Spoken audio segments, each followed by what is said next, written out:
Falta só a Paty entrar agora. Não tô aparecendo?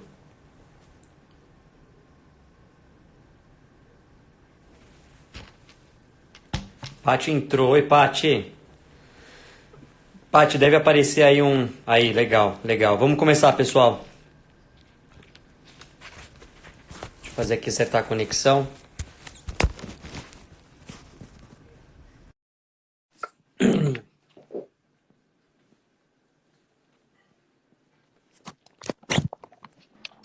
Legal. Doutora Patrícia, tudo jóia? Tudo jóia, e você? Tudo bem. Nessa luta incansável, cada um aí na sua missão. Mas olha, eu vou te falar, viu? Hoje realmente bateu assim, um certo cansaço. Eu imagino para vocês aí da área da saúde como é que tá. Mas antes de qualquer coisa, Paty, por favor, se apresenta para a turma aqui. A live vai ficar gravada e depois o pessoal certamente vai querer a tua referência e tal. Se apresenta, por Legal. gentileza. Legal. Boa noite, pessoal. Meu nome é Patrícia Radmiller. Eu sou infectologista, eu sou pesquisadora e eu sou membro da Sociedade Brasileira de Infectologia. Que missão, hein, Paty, que lhe sobreveio aí nesse momento? Exatamente. A minha, todos os profissionais da área da saúde que estão se movimentando para fazer um contingente no atendimento, né? Sim. Olha, antes de mais nada, eu quero aqui, até vou talvez me emocionar, não é fácil, agradecer ao que vocês têm feito por todo o povo brasileiro e todos os profissionais de saúde o que têm feito por toda a humanidade. A gente está na mão de vocês agora.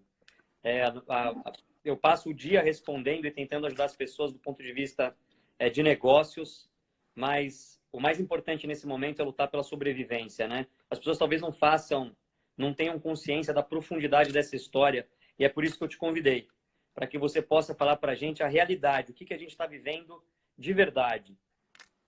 Então, na verdade, a gente está vivendo uma pandemia. A pandemia, Ricardo, ela é caracterizada quando a gente tem mais do que 2 continentes no mundo que tem uma transmissão local, quando essa transmissão ela não vem de outro país. Meu Deus. Mas assim, nós já sobrevivemos a outras pandemias. O que eu vejo também igual à pandemia do coronavírus, que merece nossa preocupação, é uma disseminação de uma pandemia de pânico também.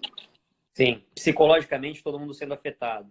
Todo mundo sendo afetado, profissionais da área da saúde e as pessoas de todo o planeta.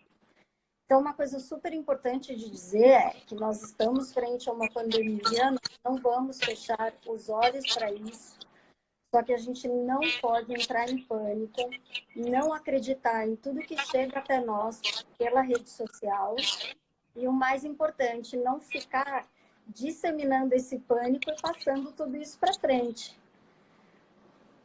Porque o que nós temos que fazer nesse momento, primeiro, o que mais ajuda a prevenção em relação à transmissão do coronavírus, vai ser com que a gente se mantenha afastado das pessoas.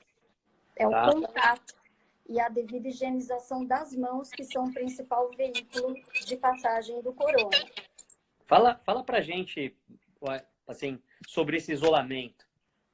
Qual é o nível que a gente tem que estar nesse isolamento? Qual é a grande preocupação no isolamento? A gente, naturalmente, vai ter algum contato com outras pessoas, né? Uhum. Até que ponto a gente deve chegar nisso? O quanto a gente deve ser rígido com relação ao isolamento? Então, só para dizer, em relação ao coronavírus, existe um cálculo matemático, isso em relação a todas as doenças de transmissão. Legal. Então, agora a gente está no momento onde a gente vai ter mesmo um aumento dessa curva de transmissão.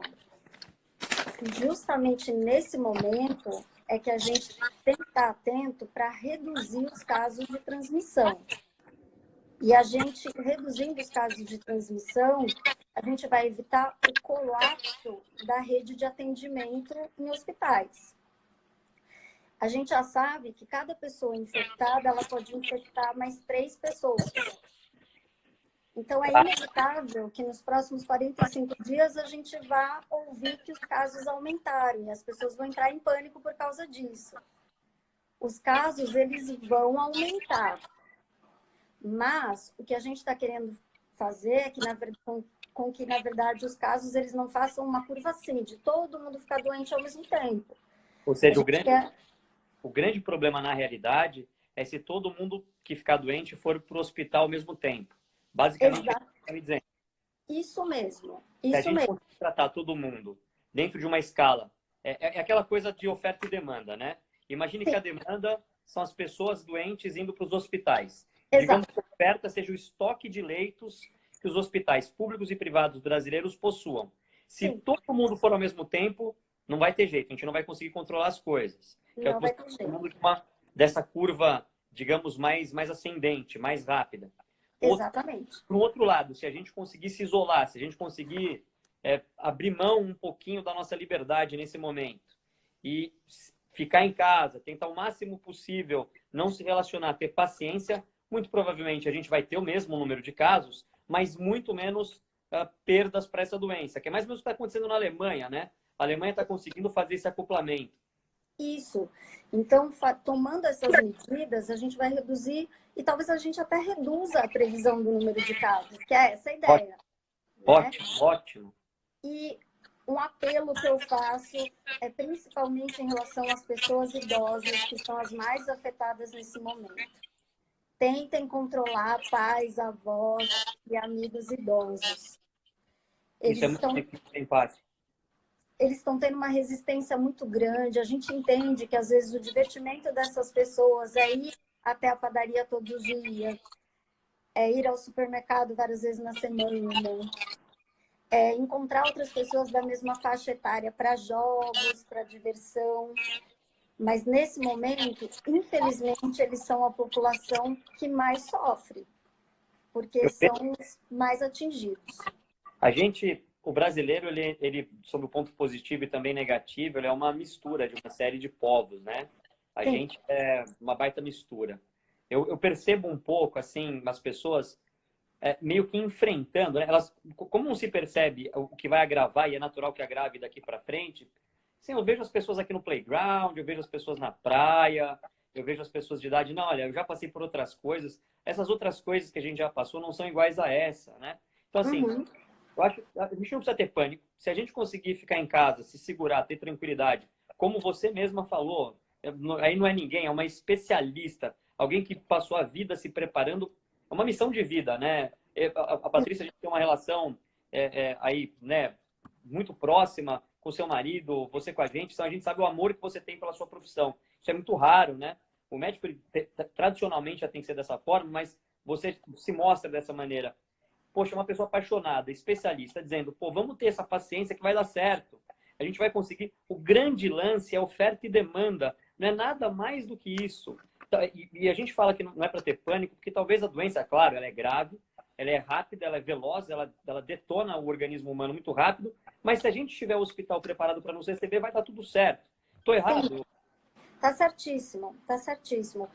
E vem chegando pessoas até mim para atendimento, Ricardo, uma coisa incrível. As pessoas vêm chegando com sintomas de falta de ar por pânico. Meu Deus, meu Deus, meu Deus. As pessoas vêm, chegam e falam, não sei o que está acontecendo, eu estou passando mal, eu estou com coronavírus. Está com febre? Não.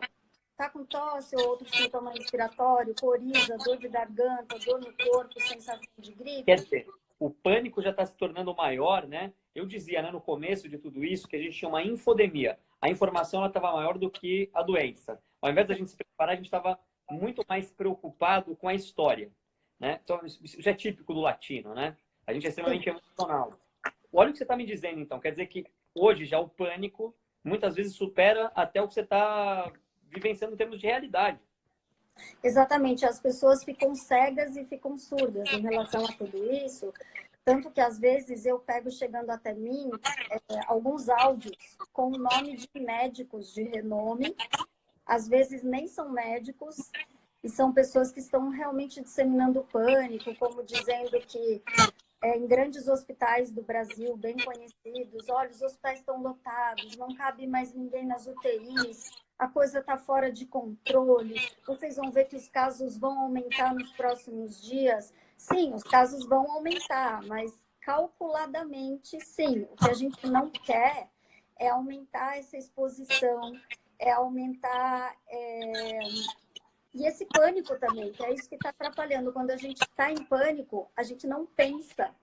De repente vai ter mais gente indo no hospital em função do pânico, ocupando o lugar de atendimento, de repente diagnóstico, de alguém que efetivamente está com a doença. Então, Eu acho que você falou uma coisa que é muito importante para quem gerencia a crise, né?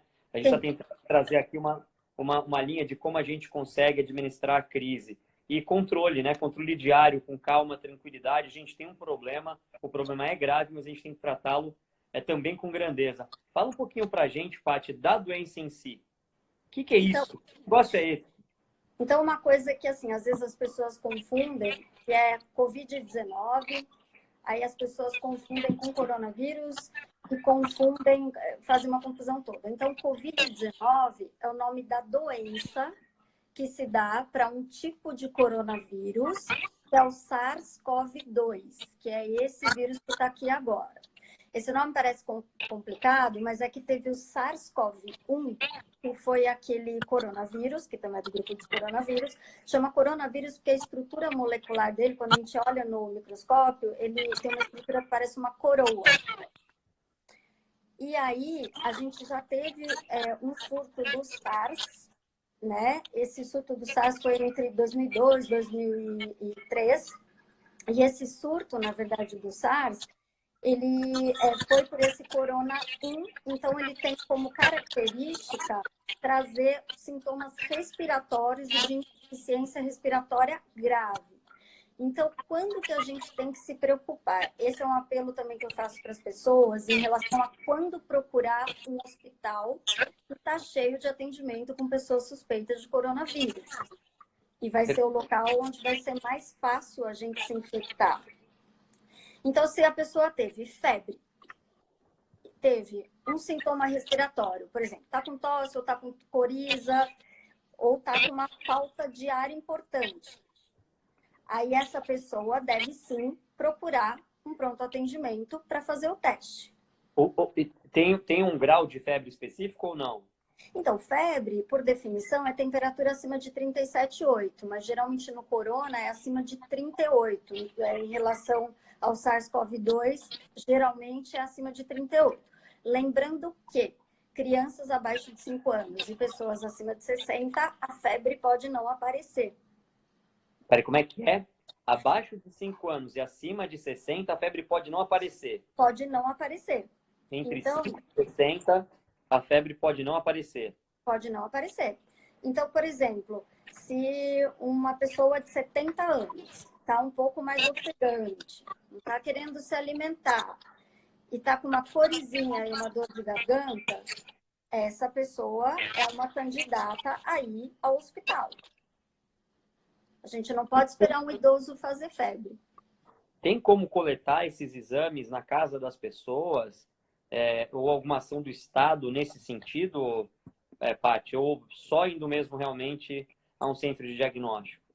Então, esse está sendo um grande problema, porque é o seguinte, Ricardo. Existe também uma suspeita de que as pessoas sem sintomas possam transmitir o coronavírus.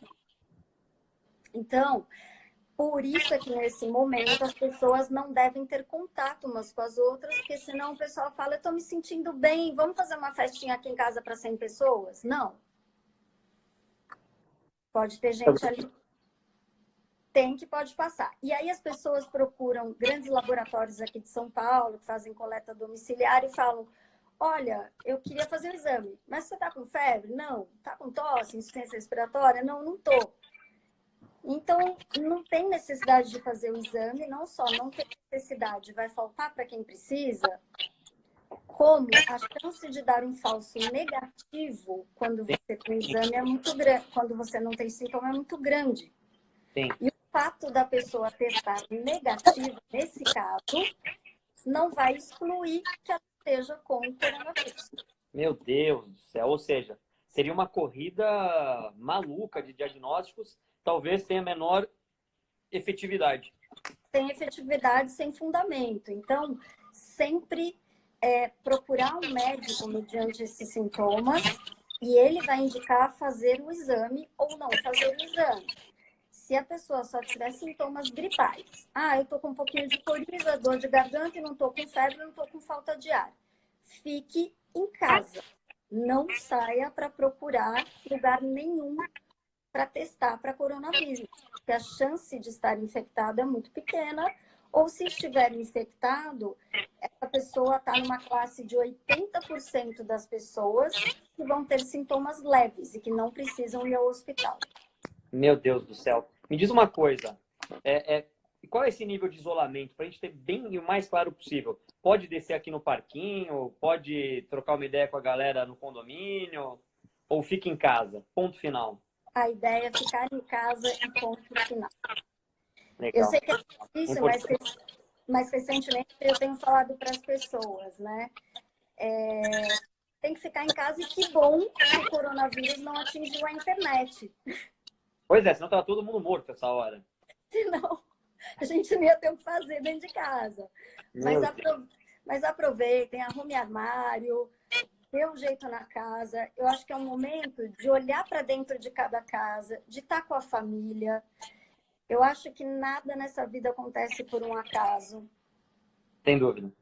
Talvez nesse momento, essa seja a ideia do coronavírus. Unir as pessoas que estão próximas a gente, sendo que muitas vezes a gente está na frente delas e a gente está ali no celular, não está nem olhando o que está acontecendo. Exato. Eu acho que tem um ponto, eu tenho dito isso, não é muito a minha linha, mas quarentena na quaresma, né? Parece até assim uma coisa louca, né? Muita gente não é católica, não é cristã, não segue essa metodologia, mas é muito simbológico isso. É algo que nos colocou é um negócio tão pequenininho que a gente não enxerga, que está derrubando as grandes empresas, as grandes festas, enfim, os grandes mercados, as grandes modas, todo mundo em casa, assim, é difícil. Fala pra gente, Paty, tenta mostrar pra gente de uma maneira mais próxima possível como é que é a evolução da doença. Uma vez que a gente tem a doença, que os sintomas apareçam, vamos tentar encarar a realidade. Como é que funciona? Quantos dias até a gente ficar com uma coisa mais grave, etc.? Existe algo que se chama período de incubação, que é o período desde que a gente teve o contato com o vírus até nós começarmos a desenvolver os sintomas. Então, há especulações de que isso possa acontecer de 5 a 8 dias, mas também há casos de 12 a 14 dias. Por isso que quando uma pessoa pega o vírus, a gente pede para a pessoa ficar 14 dias isolada de todo mundo. Porque a maioria está entre os 5 e 8 dias, mas pode ter 12 a 14 dias. Então, a pessoa pegou o vírus, como que pega esse vírus? Quando a gente fala, Ricardo, a gente, numa distância de até 1 metro, 1,5 metro, a gente está liberando gotículas de saliva invisíveis. Nessas gotículas, o vírus pode estar lá dentro. E aí, quando a gente conversa, a outra pessoa que está próxima pode receber direto na boca essas gotículas, ou no rosto, ou nas mãos. E essa pessoa vai colocar a mão na boca. Existe um estudo bem legal que ele fala que a gente, a cada hora, leva a mão ao rosto 23 vezes. Caramba, a cada hora? A cada hora. Depois desse período de incubação, a pessoa começa a ter um quadro pode ter um quadro gripal. O grupo dos coronavírus, ele corresponde a 25% de todas as síndromes gripais, que são quadros semelhantes, só que com causadores diferentes. Então, no começo, parece uma gripe normal. Uma gripe normal. Então, coriza, dor de garganta, o mal-estar que a pessoa fica derrubada, começa a ter tosse seca ou tosse com secreção. E febre. Febre, na maior parte das vezes.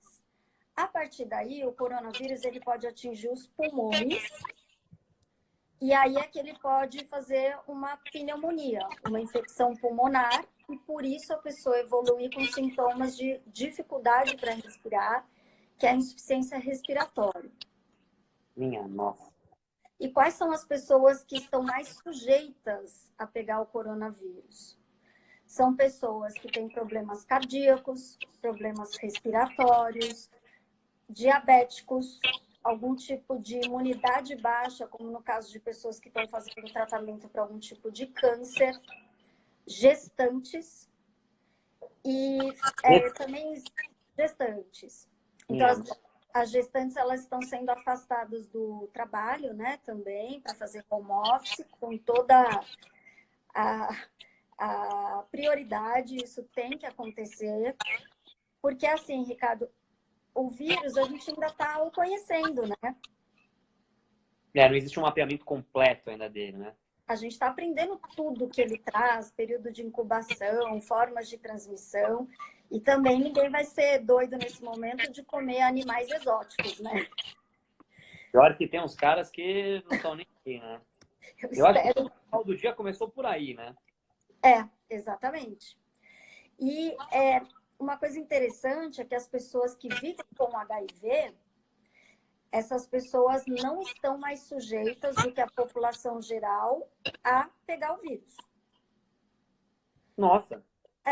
Porque as pessoas hoje em dia que vivem com HIV e que fazem o tratamento são pessoas que estão com uma boa imunidade.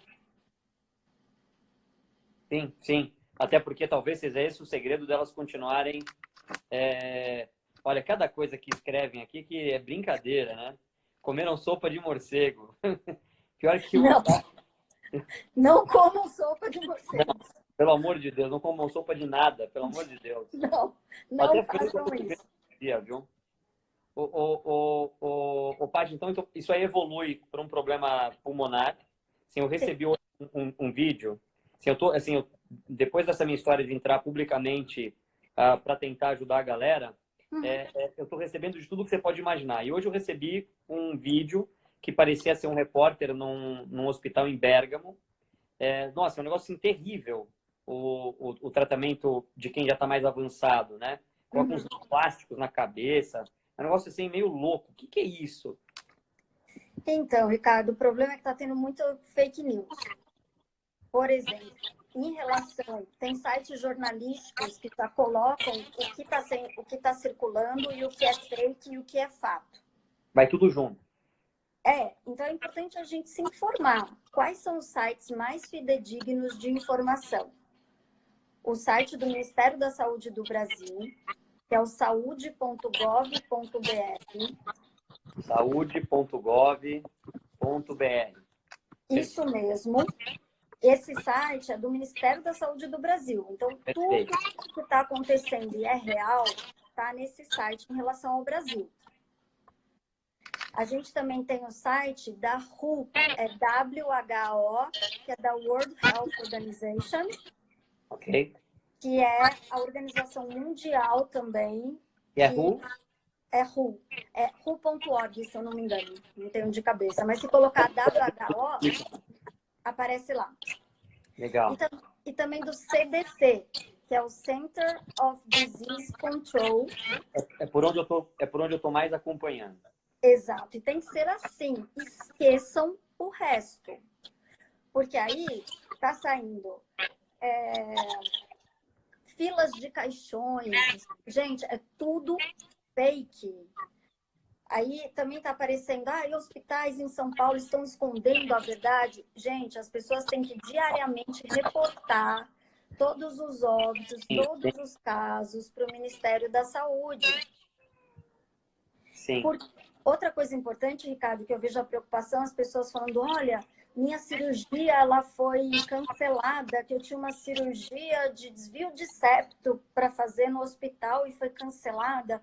O que será que aconteceu? O que acontece é o seguinte, o Brasil ele está muito preparado e se adiantou em relação a outros países para que a gente não faça com que a curva faça isso. A gente vai fazer um achatamento da curva de casos. Show.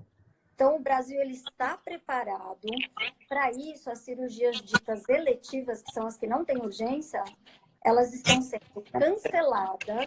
Claro. Porque, para duas coisas. Primeiro, diminuir a circulação de gente sadia em hospital. Que senão as pessoas correm risco de pegar o coronavírus. Sim. Segundo, porque no centro cirúrgico, na sala, a gente tem entrada para oxigênio. Sim. Se precisar transformar esse quarto numa UTI, vai acontecer. Quem já ficou em hospital sabe, né? Às vezes você está num quarto comum, mas tem lá uns caninhos, um desses aí é de oxigênio, dá para transformar rapidamente numa situação aí de guerra e tal. Isso até é legislação, né? Que Sim. obriga a gente a estar preparado para uma situação, não sei se deste tamanho que a gente está vivendo, mas muito próxima. Eu vejo até alguns entes privados aí se preparando para montar hospitais de campanha. Me parece que a gente, de fato, tem uma preparação diferenciada.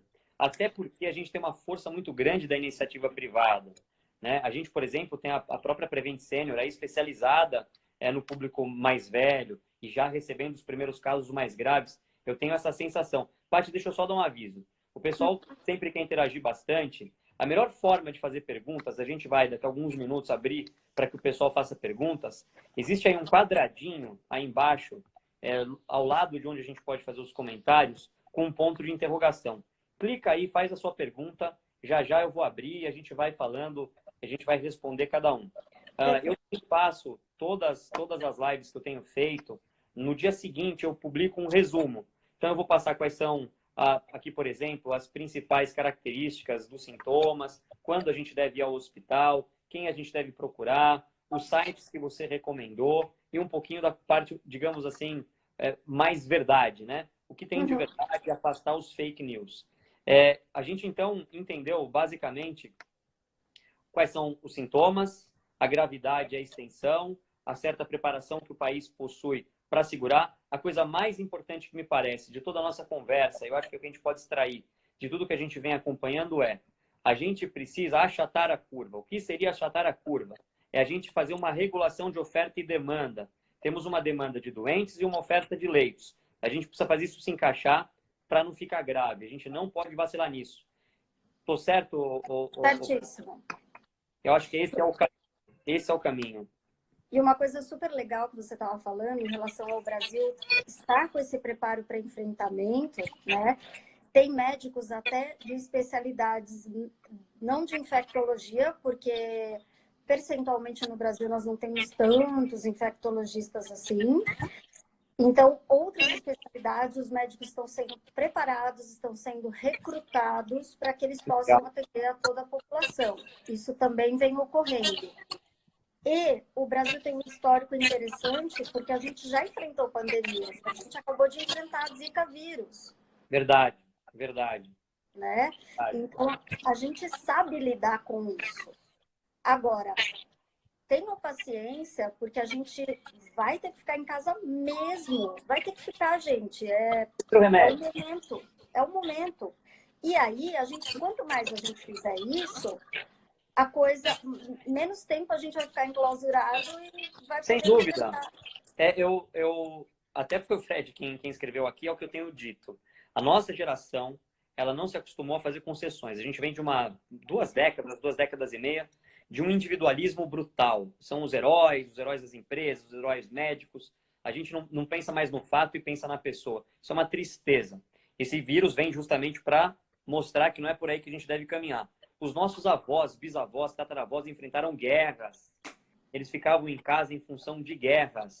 Eles dividiam comida, dividiam teto. Imagina, caiu uma bomba no teu bairro, você tinha que morar com a sua família ou com pessoas que você sequer conhecia, tendo perdido filhos, pais. É um terror. Então, as concessões que essas gerações fizeram foram muito maiores. A gente só precisa ficar em casa, que são, em geral, confortáveis, com baita acesso ao entretenimento, seja aqui na internet, que é abundante, seja via televisão também é abundante, seja os equipamentos que a gente comprou na nossa vida. Enfim, a gente tem uma abundância nesse momento muito grande.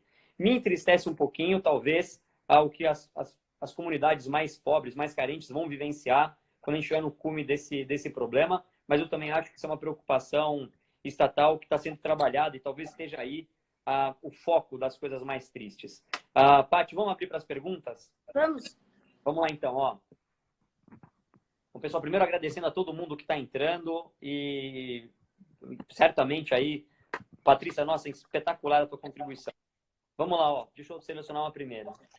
Ricardo, só um parênteses, uma coisa super legal que você falou agora, que me lembrou, acho que foi em Portugal que falaram, né? Acho que foi ministro relacionado à saúde, o que ele falou? Ele falou, gente, os seus avós, seus bisavós foram convidados para ir para a guerra. Vocês estão sendo convocados a ficar em casa, com todo o conforto que você falou. Verdade. Meu Deus do céu. É Meu isso. Deus do céu, com a geladeira cheia, não para um serviço de entrega. A gente hoje tem delivery, tem empresas especializadas em delivery. Então não demora mais do que 1 hora para o alimento estar na tua casa. E coisa legal. Não é que vai chegar uma cesta básica para você. Vai chegar o que você quiser comer. Enfim, eu acho que a gente tem que botar a mão na consciência e ficar em casa da melhor maneira possível. Primeira pergunta. Fala, querida. Não, era só mais uma coisa antes das perguntas, porque a gente está falando sobre ficar em casa e sobre comida. É o seguinte também, ninguém falou... Nesse momento começam as palmas aos profissionais da saúde. Ó. Ah, que bom. Gente, vamos... Tô ouvindo. Fácil não é, né? Mas a gente vai superar isso.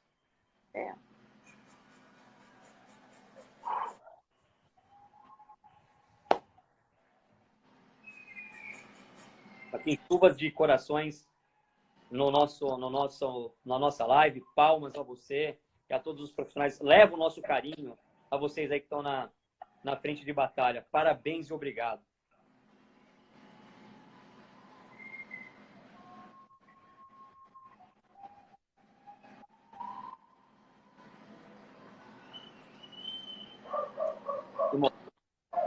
Não tá fácil. Mas a gente vai chegar lá, a gente vai superar. Vamos. Vai superar. Vai superar. Precisa... A gente tem um exército maravilhoso. Nossa, ser representado por você nessa frente de batalha é uma honra para todos nós, Paty. Uma honra mesmo. A gente sabe o que é por essa profissão. E deixem com a gente... Isso. Infectologia é uma coisa de maluco. Deixem com a gente sai pra rua, vocês fiquem em casa, por favor. Ficaremos. Ouçam isso, pessoal. Falem para cada vizinho, para cada amigo. Temos aqui uma médica infectologista no momento em que a nação aplaude esses profissionais. Façam as pessoas ficarem em casa. Esses guerreiros estão na frente de batalha. Vamos nos conscientizar. É um momento de guerra. Não é um momento de tranquilidade, de festa. Não é uma coisa fácil. Vamos ficar em casa. Querida, vou começar aqui com as perguntas. Eu estou muito emocionado. Impressionante. Eu também. As pessoas aqui sabem, é público, eu perdi minha mãe há pouco tempo. O tratamento que as enfermeiras, os médicos dispensaram é uma coisa fora absolutamente do comum. Para a gente acreditar que a humanidade tem um segredo por trás dela chamado amor.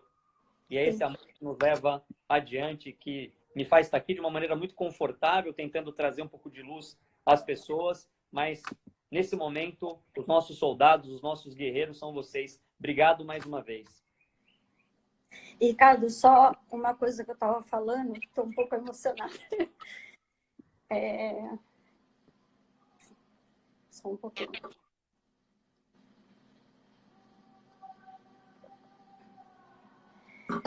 Em relação à parte de mantimentos, ninguém falou em desabastecimento. Então, não vai todo mundo dar de louco e querer comprar o supermercado inteiro. Claro. A gente tem um sistema de abastecimento na nossa era muito diferente do que nas décadas passadas, onde a gente passou por pandemias e também passou por guerras. É muito diferente. A gente tem um sistema logístico, um abastecimento já sendo preparado por quem cuida de alimentação. Você vê as grandes fábricas do mundo já trabalhando no estoque de álcool em gel. Então, assim, isso realmente, a gente está muito bem guarnecido. Pessoal, se a gente for... de novo a questão da oferta e da demanda. Eu faço isso, sabe, Paty, nas empresas que eu dou consultoria. Às vezes o cara só vende, e ele não tem estoque para atender, ele tem problemas. É a mesmíssima coisa, seja na parte de alimentação e logística, seja na parte aí da saúde para combater esse vírus. Isso é uma lição de vida o que a gente está vivendo. Esse desespero, esse acúmulo não é necessário no momento. Eu vou fazer a primeira pergunta para você, Paty, vinda do Léo Mendonça, um amigo meu de muitos e muitos anos. Íamos nos ver essa semana e tomamos a decisão de, evidentemente, não nos ver. O Léo lhe pergunta sobre a cloroquina como tratamento. Como é que andam os estudos? Então, na verdade, é cloroquina, né? Que ela tem um derivado que é hidroxicloroquina. que é um medicamento que já existe tanto para lúpus quanto para artrite reumatoide e outras doenças autoimunes. E é outro apelo que eu faço. A gente ainda não tem... Existe um estudo chinês com um número muito pequeno de pessoas e ele tem alguns vieses. A gente teria que ter um período maior, com mais voluntários dentro do estudo, para a gente efetivamente comprovar que ela funciona. Então, o que está acontecendo? As pessoas estão indo às farmácias, desabastecendo as farmácias com a hidroxicloroquina, e as pessoas com lúpus e artrite reumatoide e outras doenças estão ficando sem. E essas pessoas precisam. Até porque se isso for realmente, e muito provavelmente deva ser um caminho de tratamento eficiente, eficaz, vamos deixar os médicos ministrarem isso em quem precisa da maneira adequada. Sair comprando automaticamente, você que é saudável vai tomar, vai tirar a oportunidade de alguém se curar. Exato. É uma questão meio óbvia, mas a gente não pode ter... É mais uma vez, mais uma função do pânico e do espertalhão, né? Tem muito espertalhão no nosso país. Vamos acalmar, galera. Vamos acalmar para a gente poder ter aquilo que é mais importante. Ó, vamos para a próxima.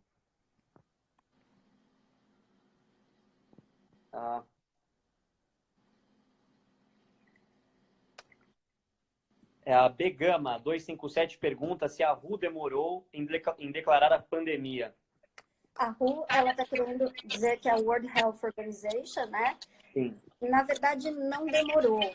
A gente, para declarar uma pandemia, tem que ter comprovação de que os casos eles não foram trazidos de fora e de que houve uma transmissão local em mais de 2 continentes.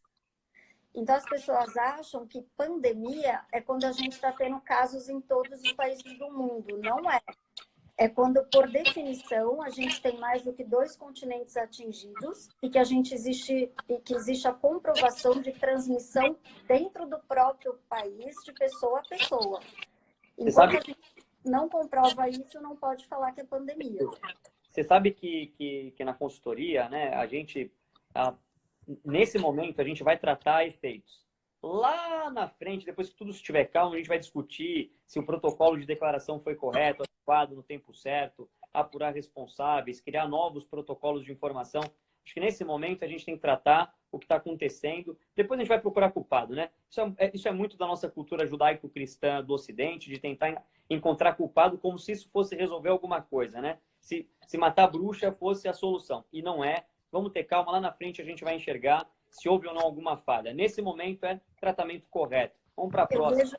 Eu vejo também, Ricardo, em relação a isso, as pessoas culpando a Itália. Não, a Itália deveria ter feito as coisas antes. Gente, vamos aprender com o que aconteceu na Itália e parar de criticar e todo mundo se unir nesse momento. Exato. Existe toda uma cultura de vida lá. A gente tem que tentar entender as culturas e tal, né? De novo, é mais uma coisa que a medicina ela se acopla à consultoria. A gente tem que levar em consideração quais são as culturas das pessoas. E, de novo, vamos procurar tratar, neste momento, os efeitos. Depois a gente pesquisa quais são efetivamente as causas. Ó, tem uma pergunta que eu gostei muito aqui. Podemos curar o Covid através da comida? Então, nós podemos, e foi assim que tudo começou. Pois é, a sopa de morcego. Foi através de morcego, na China, em Wuhan. E a gente tem que evitar, né, esses animais exóticos. E outra coisa importante também é a transmissão através de talheres, através de superfícies que a gente usa, pratos, onde a gente também põe nossa comida. Porque esses lugares, se não forem adequadamente higienizados, eles também podem conter o vírus. Meu Deus do céu, meu Deus. Vamos deixar tudo limpo pra caramba. Exatamente. E para limpeza, Ricardo, o que na verdade está cientificamente comprovado é água sanitária, álcool 70% e álcool gel industrializado 70%. Não adianta fazer álcool gel caseiro com gelatina, hein, gente? Não funciona. Ó, grupos de risco e cuidados a esses grupos de risco, basicamente você falou, né? É isolamento nesse momento máximo. Então, assim, só mais um apelo em relação ao grupo de risco. Pessoas acima de 60 anos. Gente, dá um jeito de deixar as pessoas dentro de casa. Se tiver uma consulta marcada no hospital, uma consulta para olhar exame, não deixem essas pessoas irem. ofereçam-se para fazer supermercado por elas. Inclusive, nos prédios vem tendo uma iniciativa legal. O pessoal coloca, olha, se quiserem que eu vá ao supermercado, eu vou por vocês. Ensina as pessoas a fazerem compra pela internet, porque às vezes as pessoas mais idosas têm dificuldade. Sim, verdade. Verdade. Tudo que a gente puder fazer de tutorial aí, né, o mais próximo possível é extremamente importante. A Polly está aqui do lado, mas ela fez a pergunta muito elegantemente pelo quadrinho. Ela pergunta se tem um prazo de estabilização da doença. Se a gente considera que existe uma curva top, um topo de curva, se existe um momento de estabilização. Então, isso é o que a gente busca. A gente não sabe exatamente quando isso vai acontecer, mas por conhecimento da pandemia nos outros países, o que a gente viu é que os primeiros 2 meses, eles são mais intensos. Haja visto que na China, essa semana, foi o último caso de transmissão local e agora eles só têm casos importados. Olha só. Ou seja, já tem uma certa estabilização. Sim, na China, há 4 meses é que tudo começou. Mas o pior... Então, por que a gente agora começou a adotar essas medidas? Assim, o Brasil merece palmas para isso, porque a gente começou muito antes dos outros países, porque a gente aprendeu com outros países. Deixo claro que não vamos criticar os outros países. A gente teve a oportunidade de aprender com os outros países. Então, nesse momento, a ideia é a gente chegar nesse ponto que a Polly está falando. É a gente estabilizar os casos antes que a coisa perca o controle. Na Itália, a gente tem diariamente mais de 600 mortes por dia. Meu Deus. Diariamente, né? 600 mortes. Então, a gente tem, na verdade, é que tentar chegar...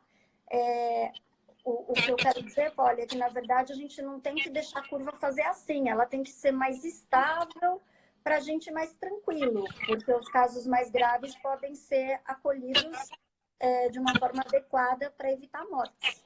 Oferta e demanda. Vamos regular a demanda para a gente ter uma oferta adequada, pessoal. Mais uma aqui, deixa eu ver. Essa aqui é legal, eu acho importante. A Epitinati. Ela, se eu falei errado, pessoal, depois vocês me corrijam aqui nos comentários. Uso de máscara, Paty. É o Edgar Petinati, é um grande amigo meu. Oi, Edgar. A sua pergunta foi ótima em relação ao uso de máscara. A gente está vendo todo mundo na rua usar máscara. Não é para todo mundo ir para a rua, primeira coisa. E se precisar ir, se a pessoa não estiver com sintoma respiratório, não está com tosse, não está espirrando, não está com dor de garganta, não saia de máscara. Não é para desabastecer o mercado de máscara.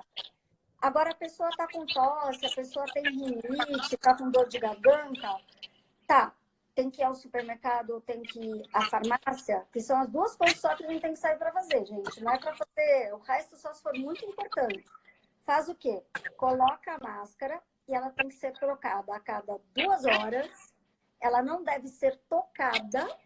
Perfeito. E se ela molhar antes disso, porque a pessoa espirrou, não adianta também a pessoa espirrar, ela tira a máscara e espirra. Não, espirra dentro da máscara, depois tira a máscara e troca a máscara. A ideia é essa. A máscara que vai espirrar e tira. E dá, que nem o presidente estava fazendo lá, galera. Eles foram falar, foi todo mundo de máscara. Puta, negócio bizarro de assustador.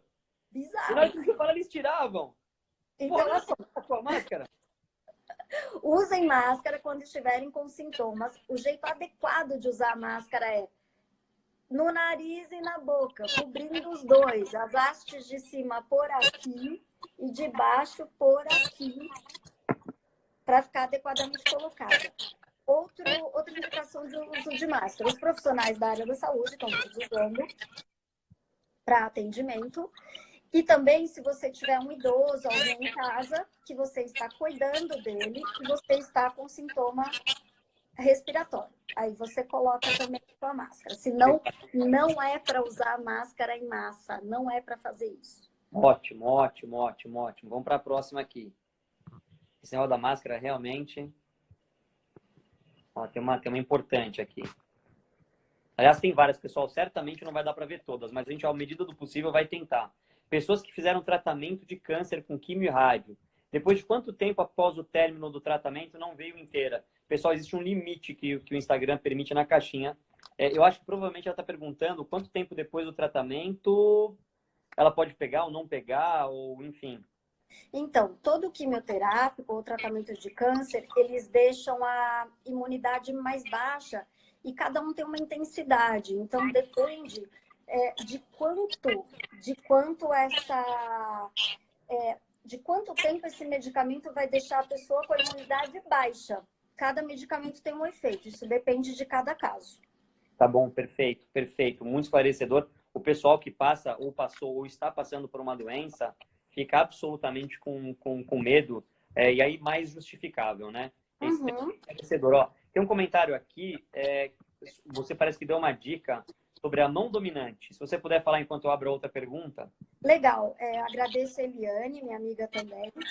É super importante isso. Como que funciona? Existe um estudo, que eu já falei aqui antes, que mostra que a gente coloca a mão no rosto 23 vezes por hora, em média. Como a gente faz isso, e é inconsciente, a gente não percebe, a gente geralmente faz isso quem é destro com a mão direita, quem é canhoto com a mão esquerda, que é a mão dominante da pessoa. Então, a ideia é, se vocês forem apertar um botão de elevador, se vocês forem abrir a porta, abrir a maçaneta da porta, vocês fazerem com a mão não dominante. Porque daí a chance é você contaminar essa mão. O certo é depois você fazer a desinfecção com álcool gel, lavando as mãos. Lembrando que, gente, álcool gel é uma facilidade. Lavar a mão é com água e sabão. Melhor. Então, não precisa acabar com o estoque de álcool gel do planeta, porque água e sabão a gente tem em casa e funciona. Perdão. Outra coisa que eu faço também, eu costumo abrir maçaneta. Eu sempre fiz isso, e agora mais ainda, com o cotovelo. Isso parece meio loucura, mas nesse momento reduz o risco. Eu tô me lembrando o homem quando vai fazer xixi na rodoviária, que aperta o negócio com o pé. Sabe? Assim, você fugir de apertar com o negócio com a mão, melhor. Pessoal, melhor não sair. Se sair, essa coisa da mão dominante é muito legal. Realmente, você vai fazer muito menos coisa. Eu sou destro. Eu vou ficar improvável que eu faça qualquer coisa de pegar com a mão esquerda. Paty, tem uma pergunta aqui. Eu até dei uma risada na hora que eu puxei. O Diego perguntou que crises como rebite. Mas rebite é aquele negócio que a gente toma para não dormir, né? Provavelmente é rinite que ele quer saber. Sinusite, bronquite, entra no grupo de risco? Rebite não, meu velho. Rebite você não vai morrer nunca.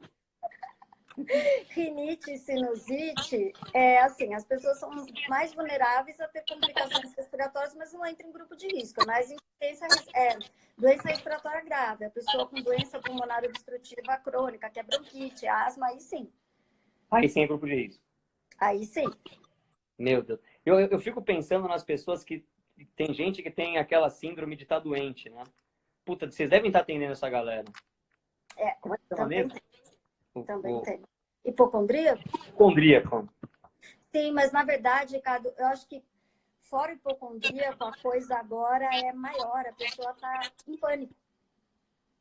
Porque fica assolado o dia inteiro por notícia. E agora que o pessoal fica em casa, gente, vê filme. Não fica vendo tanta notícia assim. É importante ver. Mas não fica o dia inteiro. Também não vai ver aquele filme Contágio. Se você ver o filme Contágio, vai entrar em desespero. Não assista esse filme.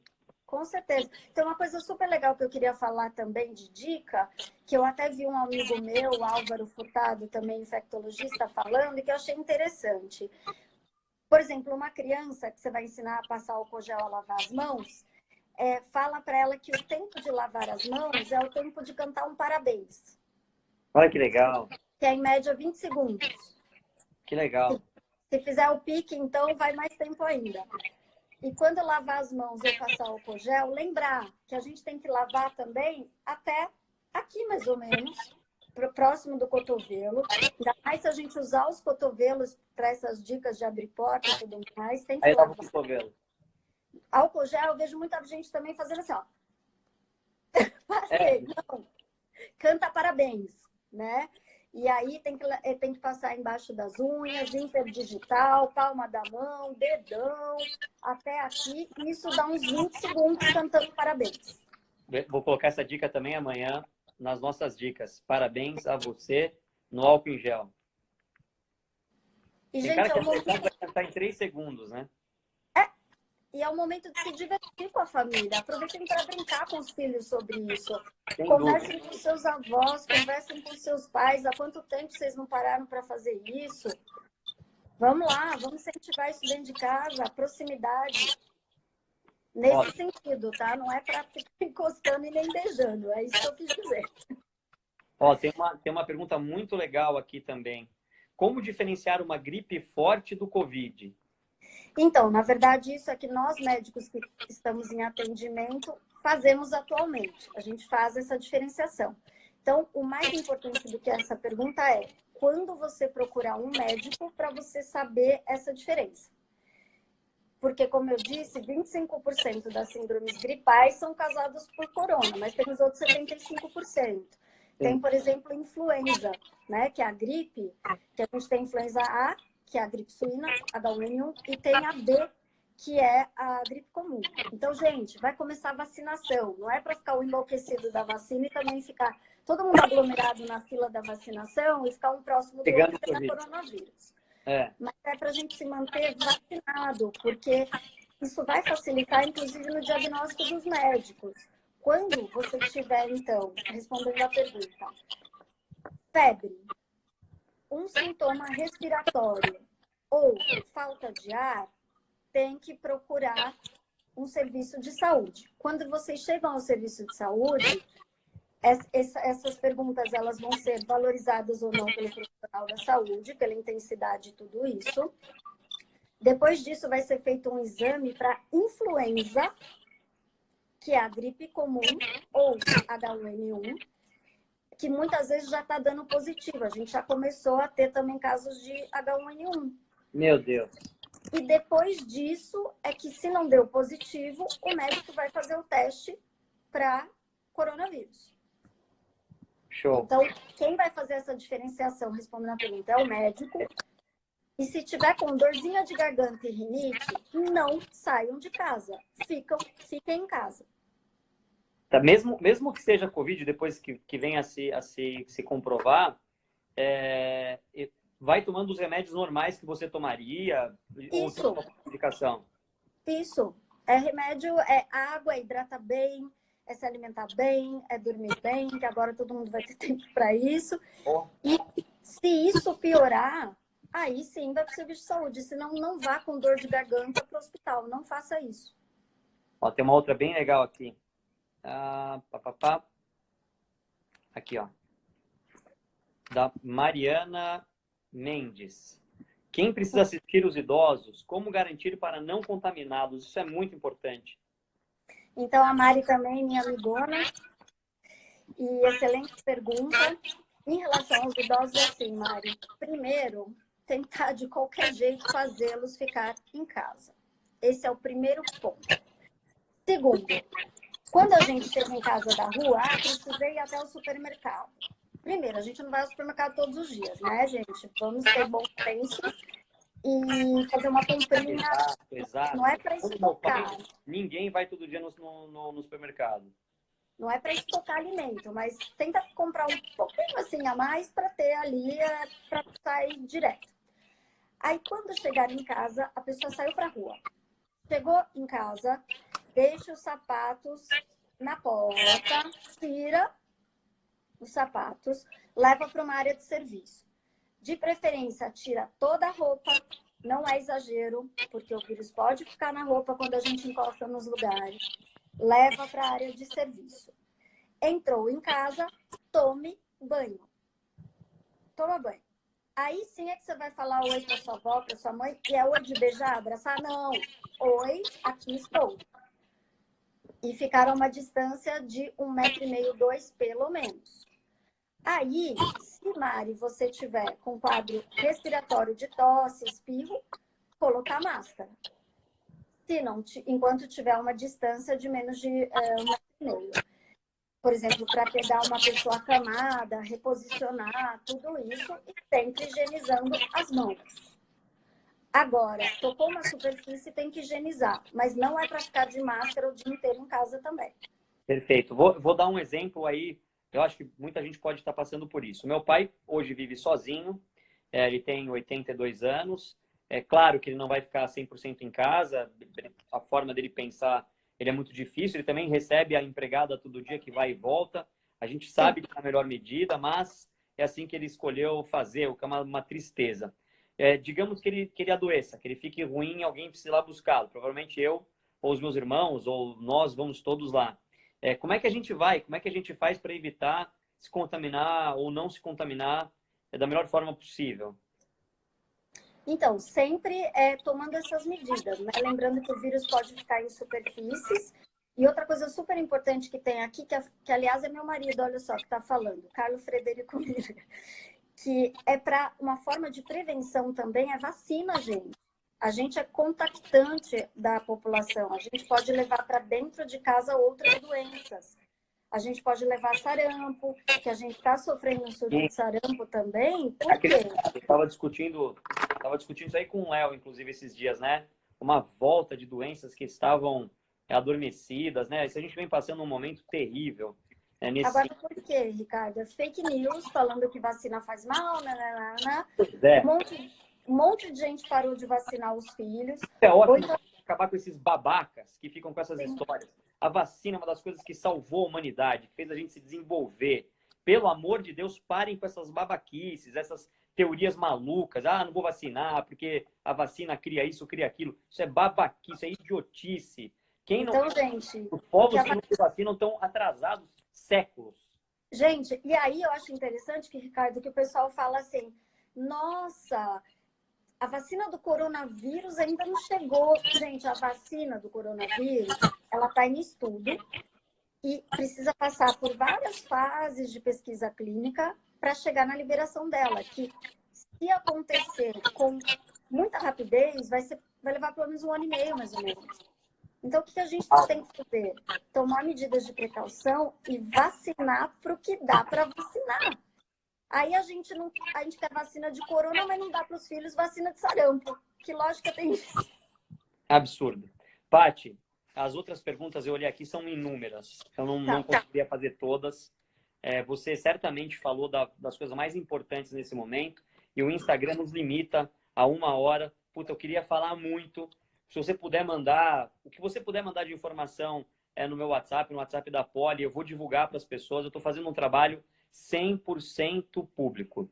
Eu tenho visto aqui algumas manifestações, inclusive políticas, nesse momento. Não é a hora, gente, de brigar politicamente, é hora da gente se unir. Nós somos um povo que precisa se unir para resolver um problema pandêmico. Paty, eu quero te agradecer, além de te aplaudir, além de te agradecer de coração. São, sei lá quantas mil pessoas vão ver a nossa live ao longo do dia de amanhã. Eu quero desejar a você a melhor sorte possível, mais sucesso, mais carinho para que você desenvolva o seu Munos da melhor forma possível. Você é uma pessoa maravilhosa. A gente tem uma honra muito grande de ser seu amigo. Muito obrigado pelo que você se predispôs a fazer aqui por todo mundo. Obrigada, Ricardo. Obrigada pela oportunidade. Eu fico feliz de poder vir aqui falar também. E o apelo que eu faço, de novo, se a gente tem um recado dessa história fiquem em casa, higienizem mãos e segurem a onda das pessoas idosas, que elas estão de difícil controle, elas são as mais vulneráveis. E o recado que o corona está trazendo para a gente vamos rever tudo que a gente não está fazendo que está legal para que a gente não enfrente uma nova pandemia dessa, sabe? Então, vamos continuar depois que terminar com as medidas de higienização de mãos, essa coisa de parar de ficar beijando muito, abraçar muito. Infelizmente, a gente tem essa pegada latina, mas a gente vai ter que segurar a onda a vida toda, que é o melhor. Vamos ficar em casa. Esse é o recado, esse é o melhor remédio. Nesse momento, Paty, mais uma vez, muito obrigado e de todo o coração, parabéns. Obrigada a vocês, gente. Estou à disposição para o que vocês precisarem. Obrigado, querida.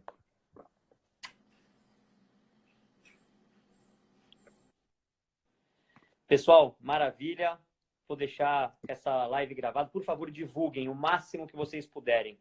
Mais uma vez, vamos juntos nessa guerra, nessa intifada contra o maior mal de todos, que é o individualismo. Valeu, galera.